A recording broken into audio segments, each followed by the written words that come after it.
Vanchakalpataruyascha kriva sindhuyascha Paritanam pavanebhyo Vaishnavebhyo namo namaha. Hey Krishna, Karuna Sindhu, Dinabandhu Jagapate, Gopesha Gopika Kanta, Radha Namostute, Tata Kanchana Gorangi, Radhe Nameshwari, Vishwanusute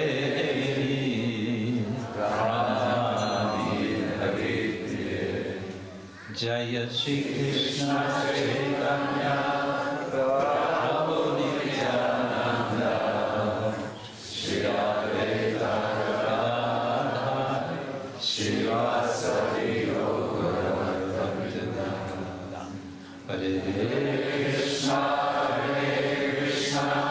Krishna Krishna Hare Hare Hare Rama Hare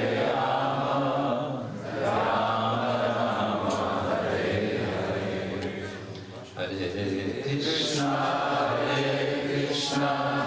Krishna Krishna Hare Hare Hare Rama Rama Rama Hare Hare.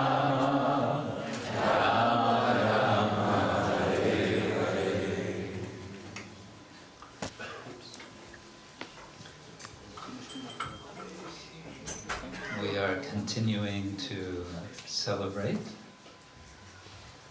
in anticipation of Lord Krishna's appearance. We mark midnight as the time of Krishna's appearance. I always like to say Krishna appeared in what is today India. And the time in India is 4.5 hours ahead of Slovenia.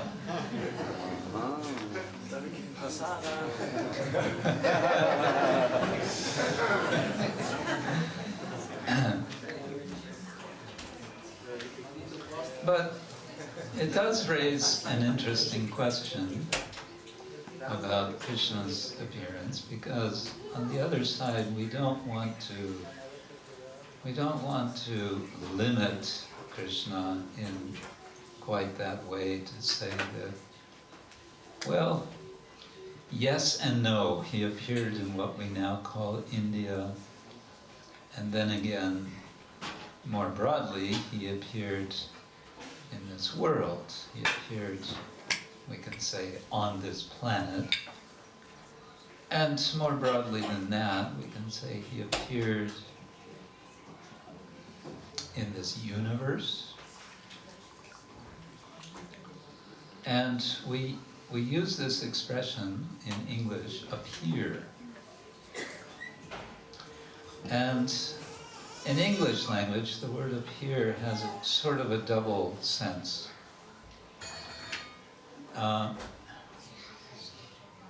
I might, for example, although I won't, don't worry, I might appear on the stage when the drama is being performed. I won't, don't worry. But I might appear on the stage. So in that case, then I'm, you can say, actually there. But there's another sense of appear, and that is, it is only apparent, it only seems like, it's only an appearance, it's an image, it's something not substantial. So when we say Krishna appears, it's not like that. It's more, it's not just that Krishna is appearing like on a stage, although sometimes that example is also given. But it's more like he is the actual reality, and everything else sort of fades into the background, and we realize, oh, so this is reality. As we read this morning, Satya Vratam, Satya Param Tri Satyam, Satyasya Yonim Nihitam Cha Satye. Krishna is truth in so many ways. He's absolute truth, no doubt. He's also the original relative truth, because he is the source of all relations. And indeed, that's what he shows, especially in Vrindavan, is his relationships with others.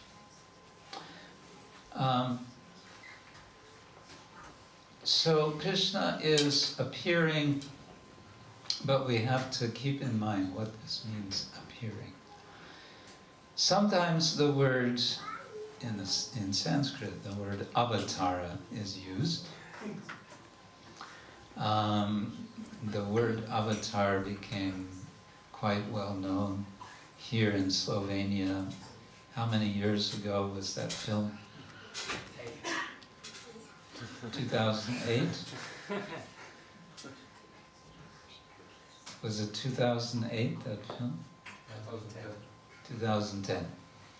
So 8 years ago was that film going around Slovenia called Avatar.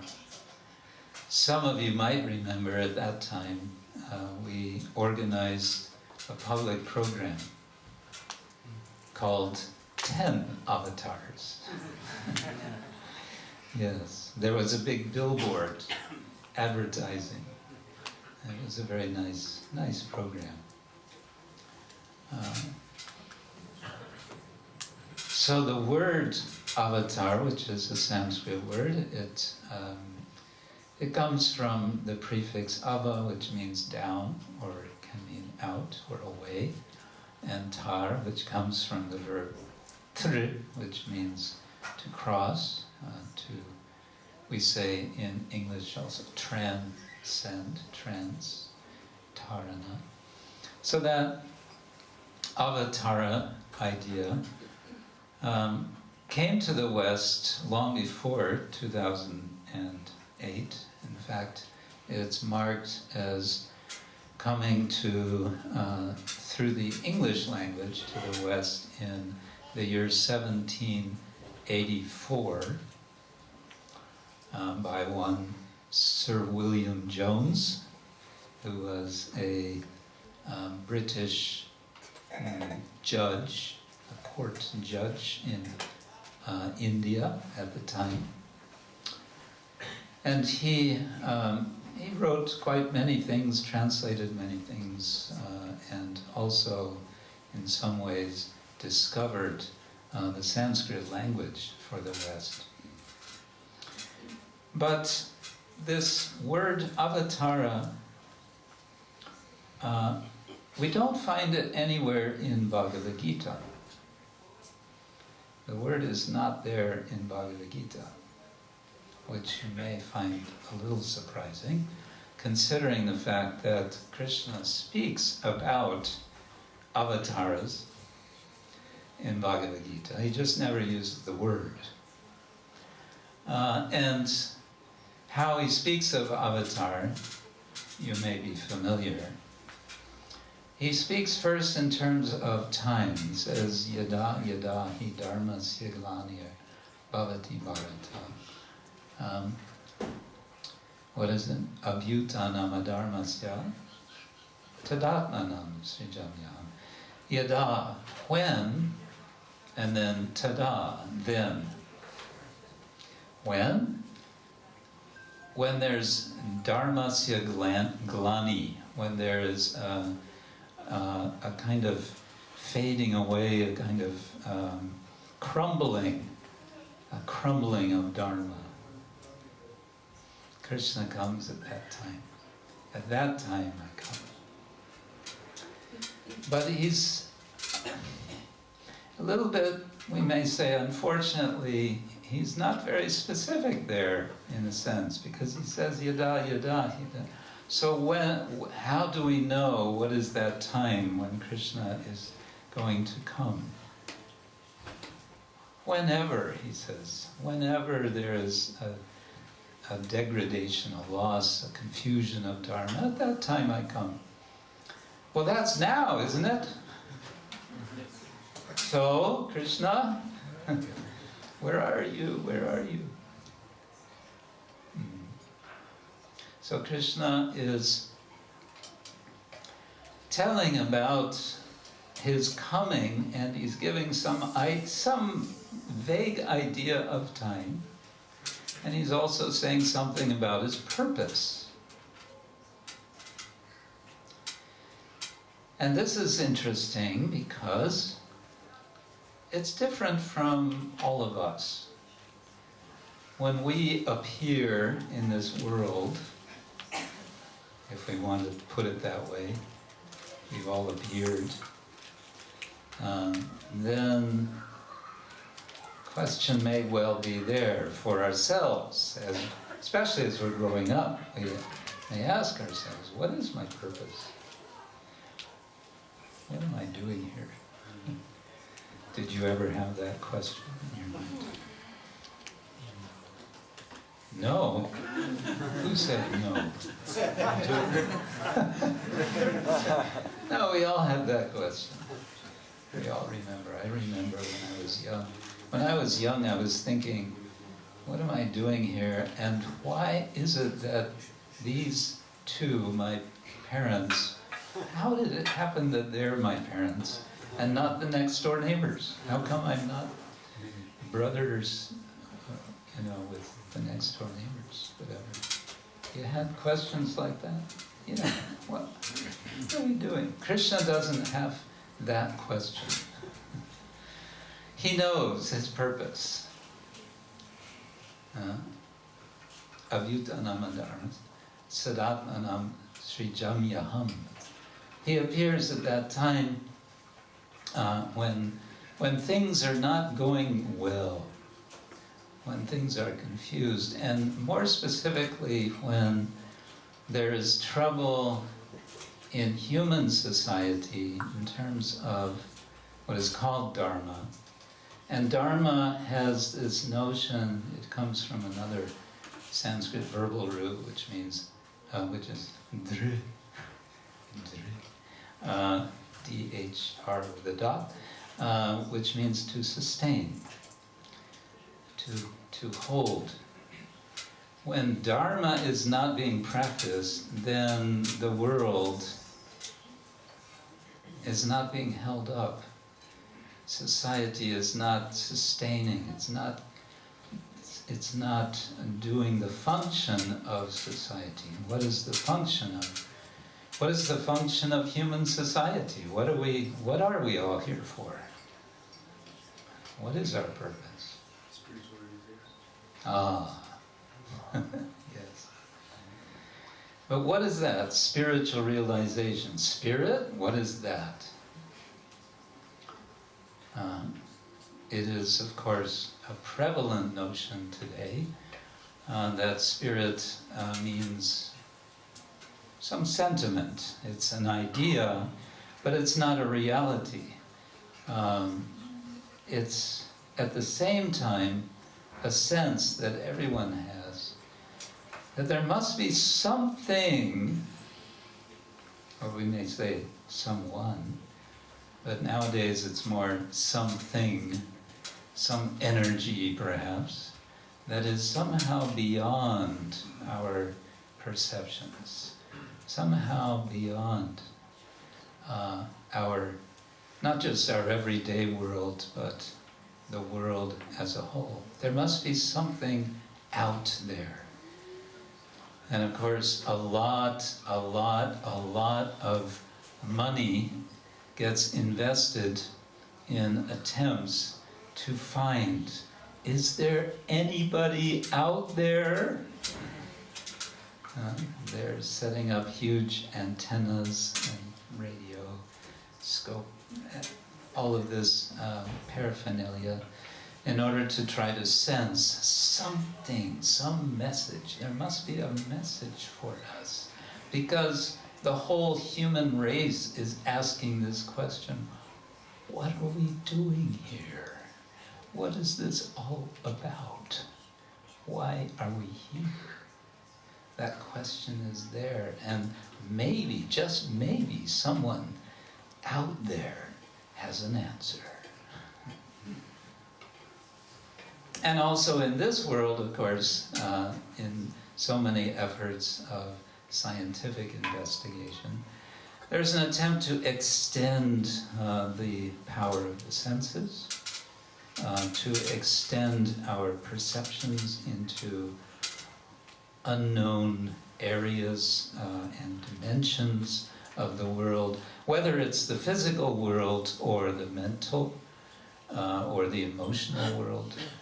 Sigmund Freud, back in the beginning of the 20th century, he, so to say, discovered the unconscious, the dream world, as if no one before him had been dreaming, but some sort of effort to understand what is going on, what are the dynamics of this, what seems to be covered over consciousness. What is that about? So that kind of effort has been there.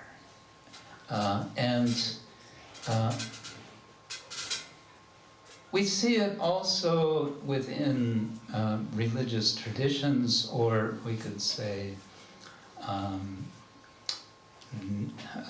tribal traditions. Shamanism, for example, is an effort to connect with something or someone, going through, penetrating, you can say, through the everyday world to a kind of perception of a reality that's beyond this world. I had a professor who told me about a fellow student he had when he was a doctoral student, and this fellow student of his would occasionally go to Mexico, and there he would meet with one shaman. And after his adventures with the shaman, he would come back to the university in Los Angeles, and they would be having a seminar. And he would say, yes, I've just come back from Mexico, where I was speaking with coyotes. I was speaking with wild dogs. And everyone would kind of look at him, sort of, right. So, and what sort of chemicals were you taking when you were doing this? So efforts at penetrating through the ordinary reality that we experience. We do this with a lot of technology, but what this technology does is, in effect, the opposite. It makes us more insensitive to spiritual reality, for the most part. It desensitizes us. And so we all come together in cities, and we connect through video and through Facebook and so on. And we think we are expanding our minds and our consciousness, but it's really questionable to what extent we're doing that. It's questionable. Well, back to avatars. So the word avatar, it migrated into Western culture, and now we have avatars in our technology. And so now all of us can have an avatar in some computer game, for example, or indeed just in some internet, what do you call it, social sites where you communicate, you can have your avatar. Is that anything related to the original sense of avatar? Not so much.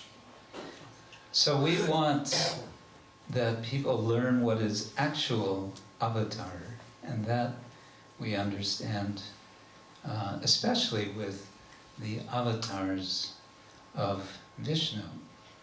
Now it's another subject which I won't go into, except to say briefly, you may be wondering, oh, are you going to say that Krishna is an avatar?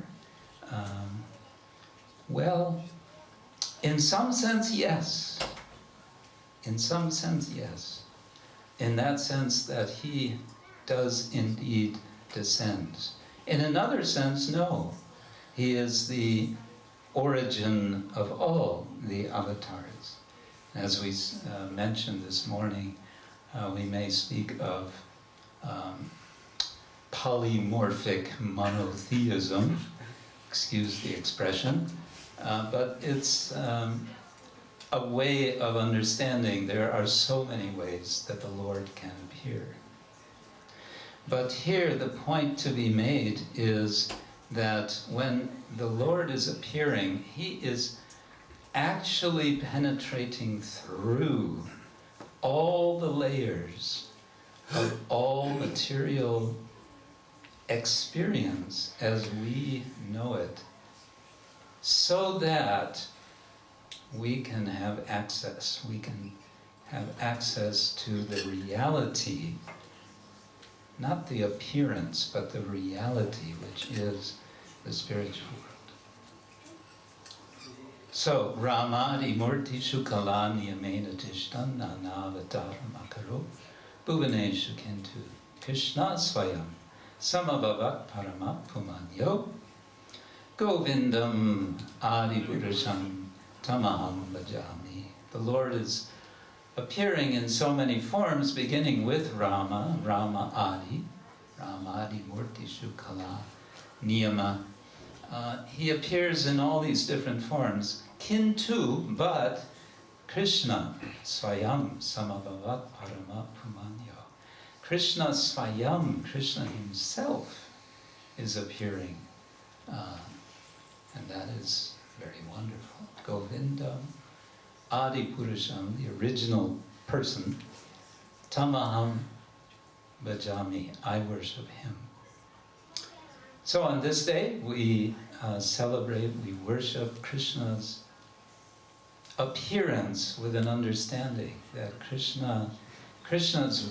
the reality which is Krishna, it's a different reality. It's the real reality.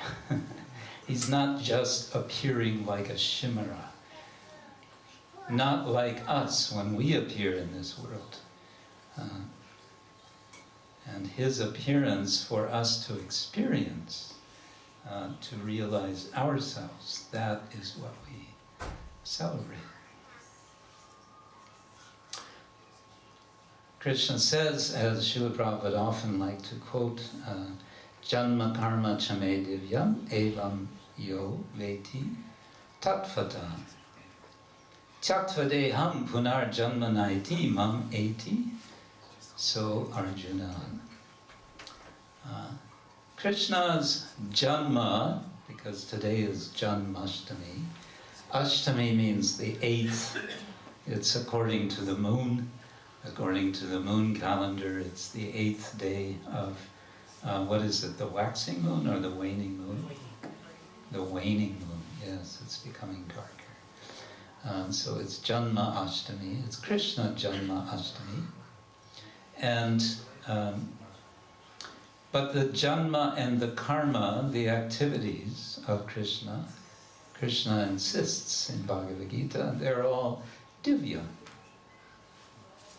He reminds us that this is so in so many of his pastimes. And one particular pastime he reminds us when he is quite young. He is playing with his friends, and at some point Balaram decides that he needs to report something to his mother. And what he's going to report is something very, very serious. What is that? Krishna has eaten dirt. Krishna has eaten dirt. Mommy, mommy, Krishna has eaten dirt. Those of you with more than one son, perhaps you've had similar experience of one son reporting on the naughtiness of the other son. Yes? So this is Balaram reporting, and as you may know, Krishna denies. But he says, if you want to see proof, then I will open my mouth and you can see for yourself. Now you may say at this point, well, maybe he ate some dirt and he already swallowed it. No. He opens his mouth, and what does Mother Yashoda see? A lot of dirt. A lot of dirt, the whole earth. The dirt of the earth. Plus a few planets, plus a few stars, plus, yes, the whole universe. And then she sees herself. And she sees Krishna, she sees Nanda Maharaj, she sees everyone. And she gets bewildered. So it's a kind of inversion Krishna makes. Krishna has appeared in the world, but now the world is inside him. What is going on? Are we all inside Krishna as we sit here? Mm-hmm. Yes? No? Nothing is outside Krishna. So everything is in Krishna. So it could be that you don't know it, but Krishna is showing you to Mother Yashoda.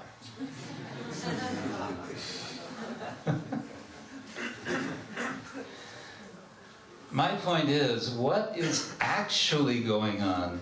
That we have very little sense. We have very little. We have practically no idea what's really going on. What is going on in the spiritual world? Nava Nava Rasa. There is ever fresh pastime. That is what is going on.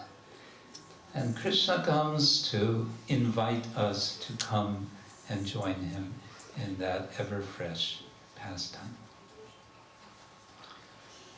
Janma karma chamedya evam yoveti tattvata. One who understands Krishna's, the transcendental nature of his appearance and activities, does not have to come back, does not have to stay in, does not have to return to this place, which is a place of covering, it's a place of, let's face it, it's a place of misery. Instead we can, Krishna says, Mam eti, you come to me. That is Krishna's promise. So Krishna says, Yada yada hi dharmasya, I come in order to correct, to revive Dharma. For what purpose? So that we can realize what is our purpose. Our purpose is to be with Krishna, and to serve Krishna, and to please Krishna. We have a great future. We have a bright future. Yeah. So I'll stop there and we will continue.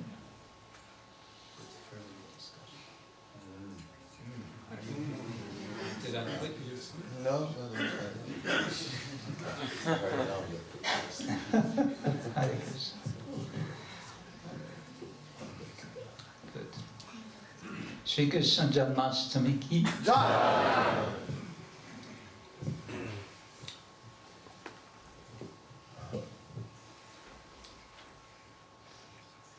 Krishnaya Vasudevaya Devaki Nandanaya Cha Nanda Gopa Kumaraya Govindaya Namo Namaha.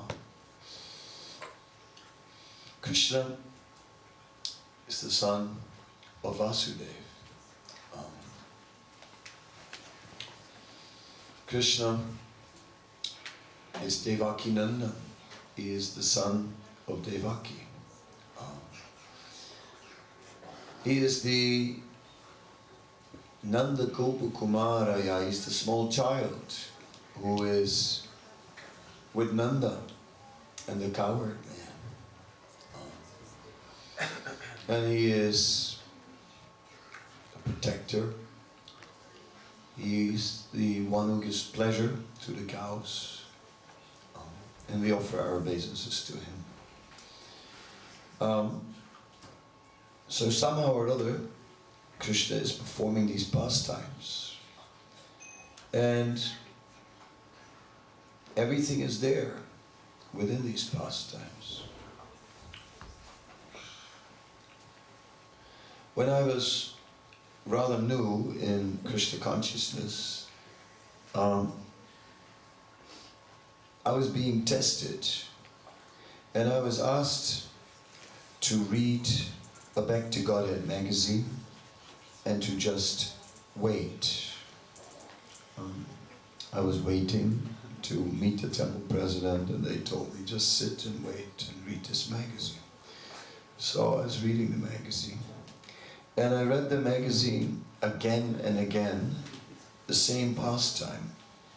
And that day I got some realization, which was significant. By reading the same pastime again and again, over and over, just the same old story, I began to discover many new things that I hadn't read before, hadn't realized before, that there were details that I had missed, or different points that I had missed. Earlier, before I became very much involved with the devotees, somehow or other, I got a Krishna book. And I didn't like it. And the reason is, first of all, there was Krishna. He was meeting various demons. And usually quite early in the story, he was already killing the demon. And there was hardly any competition. It is like sort of 1, 2, 3, demon dead. Next demon. And I was thinking, what kind of book is this? You know, there's no plot in the book. You know, I mean, I sort of was used to books where you're reading the book and you cannot wait any longer and you have to look at the last page. You know, who's gonna win, Krishna or demon kind of thing. But no, Krishna was always winning, all the time. And I was just really missing the plot, you know, the tension. So I felt, nah, this book is unreadable. I can't read this. But that day that I was asked to read the magazine for a long time, I was reading it over and over, I began to appreciate that it's not about constantly a new story, something we haven't heard before, but that it is rather about penetrating deep and penetrating deeper still and appreciating. And so we see that our acharyas are meditating on the detail. In English they sometimes say the devil is in the detail, but today we will say the Supreme Lord is manifesting himself in the detail. There are so many wonderful details to consider. Yes, we heard Krishna's appearance, and of course Krishna's appearance happens once in a day of Brahma. It is very rare. Krishna is not an avatar. Krishna is avatari. He is the origin of all the avatars. And yeah, Krishna appeared, but then again, he was there all along anyway.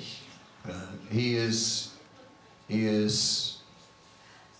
always present. Everything is within him. He is. When is there a question that Krishna is not manifest? Srila Prabhupada is describing how a small corner of the spiritual world is as if covered by a cloud, the cloud of the illusory energy, and it is in that small corner of the material world that there is forgetfulness of Krishna.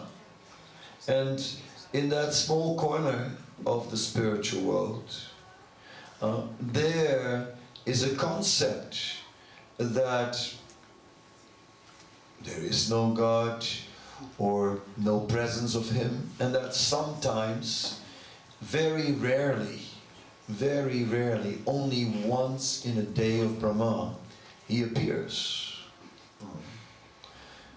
But that is only for those whose eyes are covered by the clouds of illusion.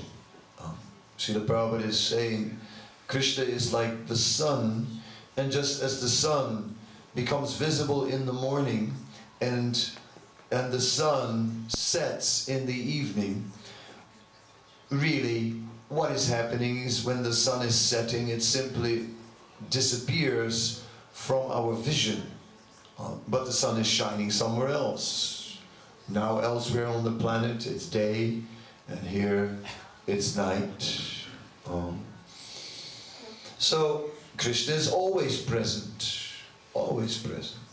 His pastimes are always going on. Then Srila Prabhupada is explaining so many universes, Krishna's pastimes are going on in so many universes, and there is a universe right now where Krishna is appearing, really like appearing in front of Vasudeva and Devaki. In Mathura, there is a Mathura, there's a Vasudeva, there's a Devaki, and Krishna is appearing, and he's right there, right now, helmet and full outfit and everything, appearing before them. We are now remembering Krishna's appearance 5,000 years ago, which is pretty close actually, if you think about it, in the whole time span of universal existence, very close. We kind of just missed it. Gosh, if only we were born a few thousand years before, we could have been there. But then we understand that there is no difference. There is no difference in being physically present in the pastimes of Krishna or hearing about these pastimes of Krishna. We're equally present. And Krishna is present anyway. When Uddhava was sent as a messenger to Vrindavan to meet the various residents, Uddhava met with the gopis, and his message to the gopis was that Krishna is here. Why are you so much in separation? Why are you lamenting so much? Krishna is here. What's the issue? So in the same way, what's the big deal today why so much about Janmashtami? The whole world, Janmashtami, Janmashtami, the appearance day of Krishna, and so on. When he's always present. Still, although the gopis were aware of philosophy and actually were conversant with Vedic philosophy, it wasn't that they didn't understand the point, the philosophical point, that the Supreme Lord is always present. That they could grasp. But that was not at all the issue. That was not the issue. They wanted the personal experience, the personal, they wanted to perceive Krishna with all their senses. In the Brihad Bhagavatamrita, we find the story of Gopakumar, who is a young boy, originally from Govardhan, but now traveling throughout the universe to different planetary systems, all on the strength of a mantra that he's chanting. So he comes to different planetary systems, and at one point he gets to the higher regions in the universe, and he gets there to the abodes where, to Siddhaloka, where everyone has mystic perfections. And there, in that abode, everyone is meditating on Krishna. And Gopakumar is not satisfied. He wants to see Krishna. And they say, but why do you want to see? What's the point of this seeing? Don't you understand that actually seeing is happening in the mind? It's all happening in the mind. And of course, in a more modern context, we could analyze that, and there's an image projected on the retina, signals sent to the mind. So why this desire to see? What's the point? Just meditate, because that's where it's really happening. That's where all these sensual perceptions are ending up anyway. So just stay with that. Meditate and just remember, and you are always with Krishna. Then there's no question of any disappearance or any appearance. Again, not required. Just simply always meditate on Krishna. But Gopakumar was not satisfied with this. His point was, he wanted that experience of Krishna's presence. He wanted to see, he wanted to smell, he wanted to touch, he wanted all these experiences. He wanted to be very close to Krishna. So the devotees are in this material world, somehow or other, they have received the mercy of Krishna. They have somehow or other developed faith in Krishna, that he is the reality, as Krishna Kshetra Maharaj stated, but they have the faith that Krishna is the reality. And they have the and they perceive Krishna. But who perceives Krishna face to face? Who actually perceives Krishna's form? So rather than perceiving Krishna's form, Krishna's personal presence face to face, most devotees in this world are experiencing the hand of Krishna, the arrangement of Krishna. They see how Krishna is behind everything and how Krishna is present. And in this way, our faith is being nourished and sustained. Who has not experienced that when they discussed some topic and had a particular a particular thought about Krishna, and then they just randomly open a Bhagavatam and there it is. The same topic, just discussing or just thinking about. Who has not experienced that?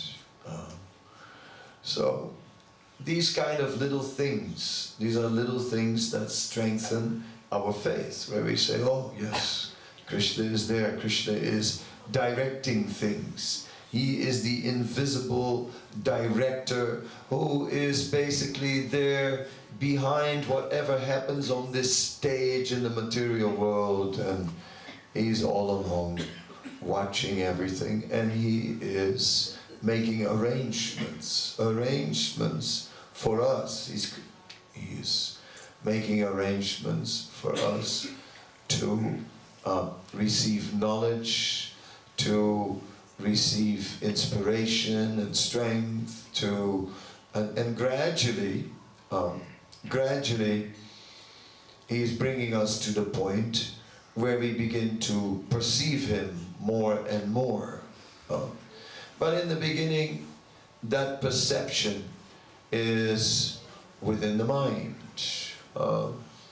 We hear about him, and then within the mind we can perceive. In the heart we can sense something. So gradually then a desire awakens to see Krishna. Although we are now here 5,000 years ago, 5,000 years after the pastimes of Krishna's appearance, still, by entering into these pastimes and by remembering how Krishna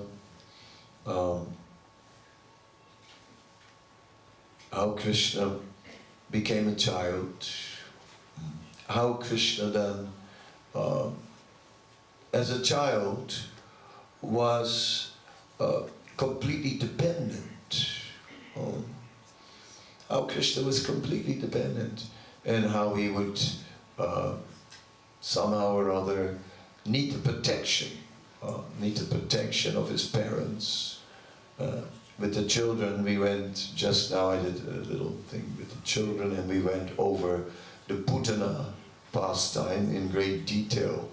And one of the things which took a while for the kids to get is what happened after Putana was killed. Where was Krishna?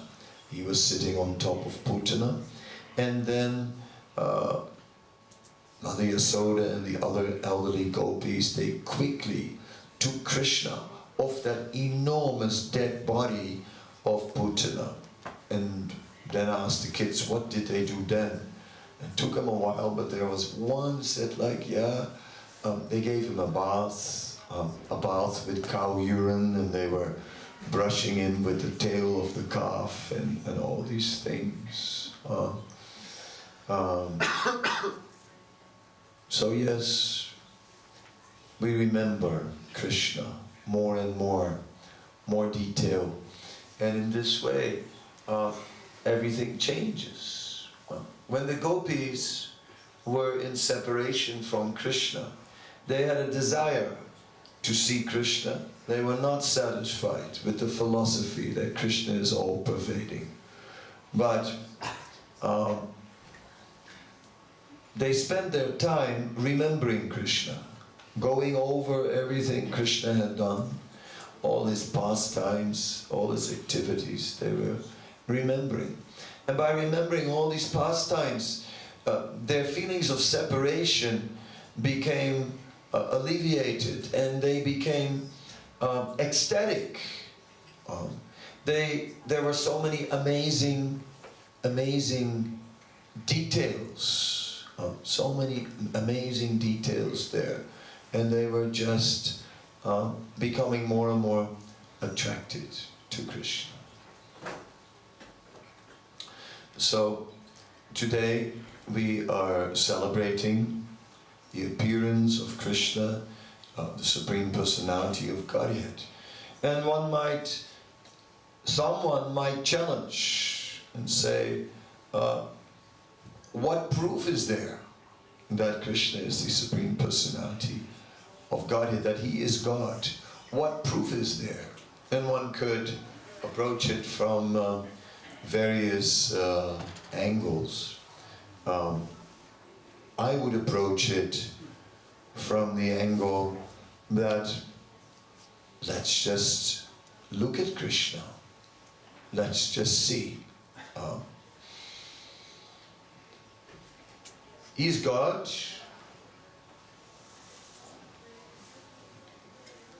And yet, He is, so as being God, it's expected that He would be omniscient, all-knowing, that He would be all-pervading.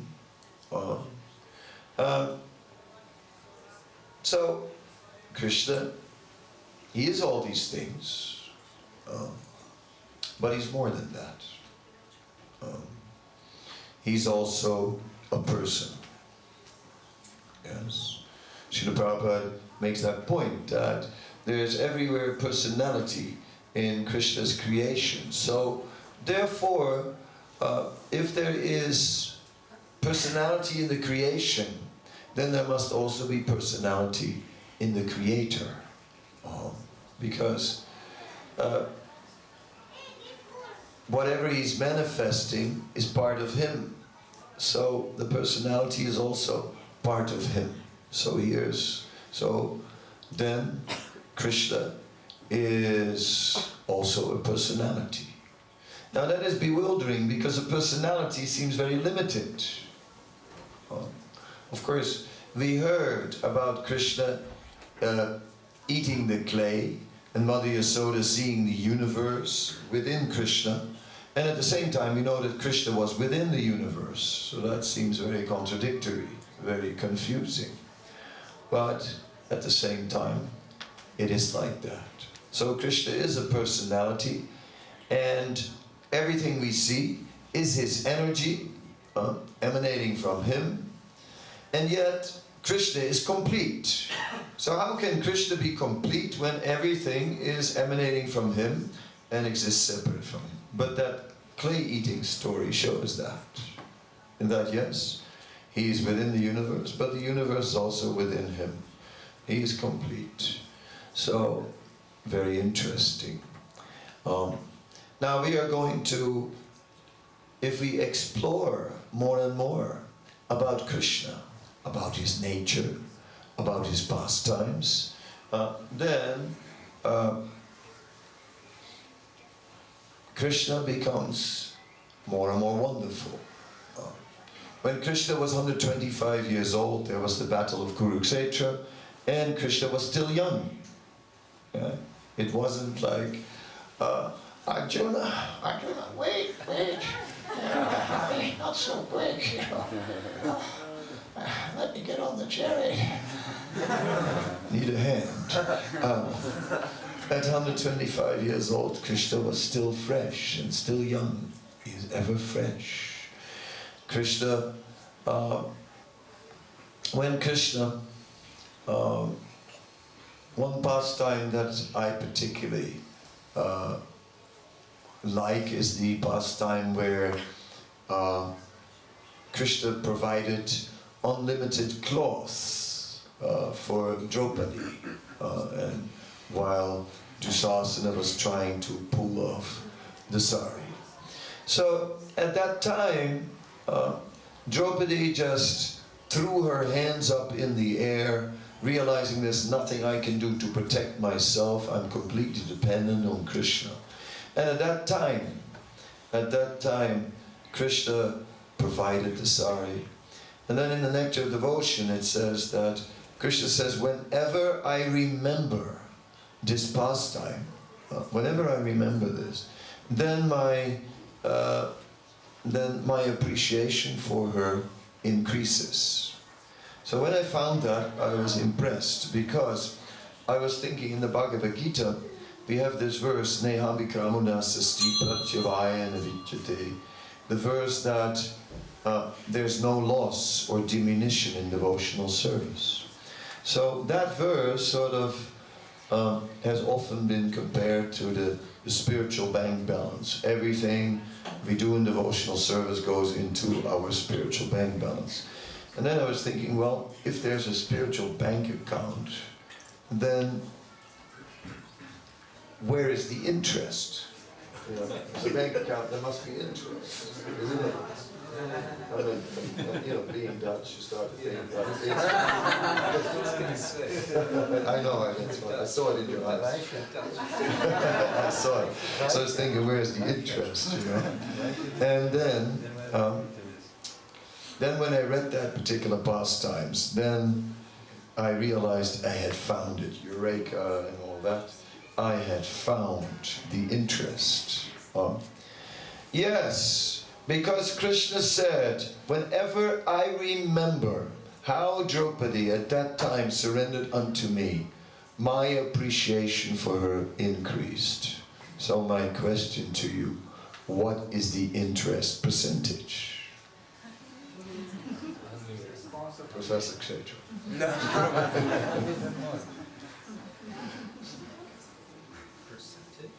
Percentage, Maharaj. We definitely interest, you have to calculate, it's about percentage, Maharaj. It's like, you know.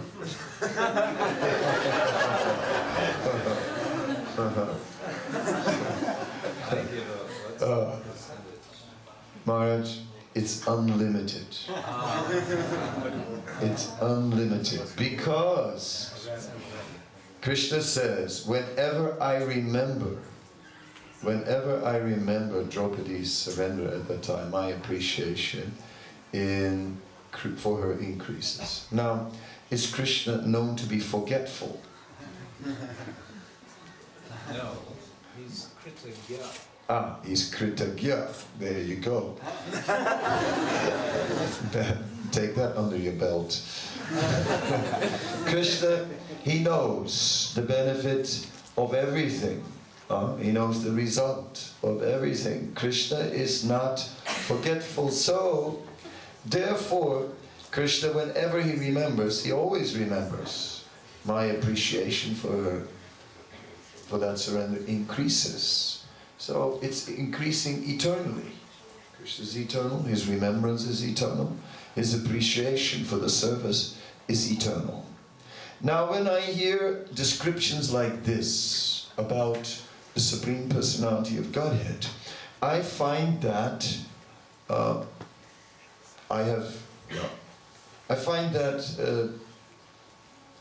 deeply convincing. I find that deeply convincing that Krishna is God. When Krishna lifts a hill, that's convincing. When Krishna is showing extraordinary power, yes, that is convincing that he's the Supreme Lord. When he doesn't get old, that is convincing that he is the Supreme Lord. And when Krishna shows this nature of appreciation, then that's not only convincing that he is the Supreme Lord, but it's also touching my heart. Then it becomes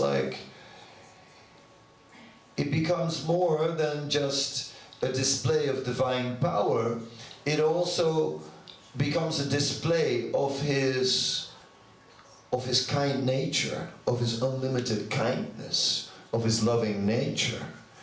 And then the picture of the Supreme Personality of Godhead becomes more and more complete. And as we keep on hearing more and more descriptions about Krishna's nature and pastimes, then I become more and more convinced, yes, if there is a God, then he must be like Krishna. Where there's a question that Krishna is God, he has all the divine attributes. Just look at his attributes, just look at his nature, just look at how he's dealing. Full of wisdom, full of kindness, full of compassion, see, full of love.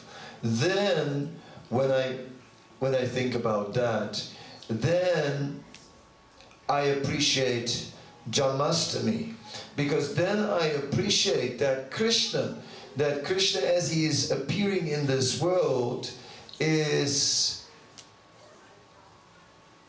doing that simply for one reason. Right? He's doing it for those living beings who are in that little corner of the universe, which is covered by a cloud of illusion. He's doing it there to somehow or other, remind these living beings, I'm there, and I appear in this world. See? Here I am, a historical personality in this world. Oh yes, you can visit the places where I appeared, where I performed my pastimes. And yes, these pastimes, they're recorded in scriptures. You can read, you can hear, you can find out about them. Yes, Krishna appeared. And he makes himself visible to us who otherwise cannot see him, cannot appreciate him. And within that fact that Krishna does so, that he appears, I can see his unlimited kindness. And seeing that unlimited kindness, that purchases me. Seeing that, looking at the heart of the Supreme Lord, then I'll say yes. Yes. I will not only learn about Krishna's qualities, but now I'm also learning to love them. And I'm learning, and in the heart awakens some love for Krishna. And in that way. And then I can see all these amazing qualities as being part of his amazing nature. I was contemplating on the heavens that are being offered in various traditions in the world. And in some, you get a little harp and a trumpet,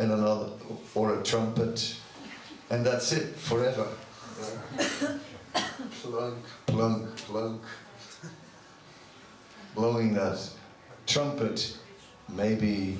And I was thinking, would I really be satisfied? Is that what we're doing eternally? I've seen comics of two angels on a cloud, people that went to heaven in a white dress and with a I know, it's like no, it's a halo, with the halo above their head, and then one person grabs the halo of the other and takes a bite from it, as if it is like a bagel, which is like a round piece of bread. Because you want something different. Always the same. And then when I see the unlimited variety in Krishna's pastimes and his playfulness, then that wakes up the child in me, right? Then it wakes up a desire to join these playful pastimes. And in this way, all the pastimes of Krishna are responding to every aspect of our nature and capturing every aspect of our nature. And in this way, we can thoroughly love Krishna. Not only like, usually when we love someone, even, man, woman, and like love straight from the movies happening. When you love someone, usually you love part of that someone. And that part you love very much, but there's also some other parts you don't love so much. That is the nature of any loving relationship in this world, whether it's a person or a thing. It's never we love it completely. It's just like, Swamis love Apple computers, but they don't love it that there's no USB port in it. We were just having some deep we shared some deep realizations earlier on in the room. It was heartfelt. It has a USB port. I don't know why. I know why. They want to rip us off. We agreed on that also. Anyway, the point is, where is love in this world? But when we are entering into the relationship with Krishna, we can completely love Krishna in every aspect. And in this way our love increases and increases, which is what is found, a description like that in Adi Lila 4 of Chaitanya Charitamrita, where it is described that there's a competition between the love that Srimati Radharani has for Krishna and the qualities for Krishna. Since Krishna has unlimited qualities, Radharani is always discovering another quality of Krishna. And as soon as she discovers that quality, she loves that also. And in this way, her love is eternally increasing. And that is amazing, that we are now in the process of remembering Krishna, exploring his unlimited qualities, and awakening our love for these amazing qualities of Krishna. And that this is the beginning of an eternally increasing experience of loving Krishna. Yes, that must be God. There is no doubt about it. And he is so kind that even although we don't see him in this material world, he's kind enough to appear in this material world for us. That is amazing. Thank you very much. Shri Krishna Janmashtami Maha Mahotsav ki Jai! Jai!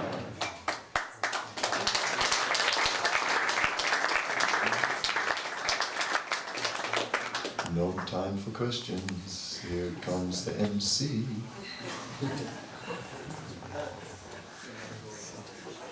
No questions. We don't know.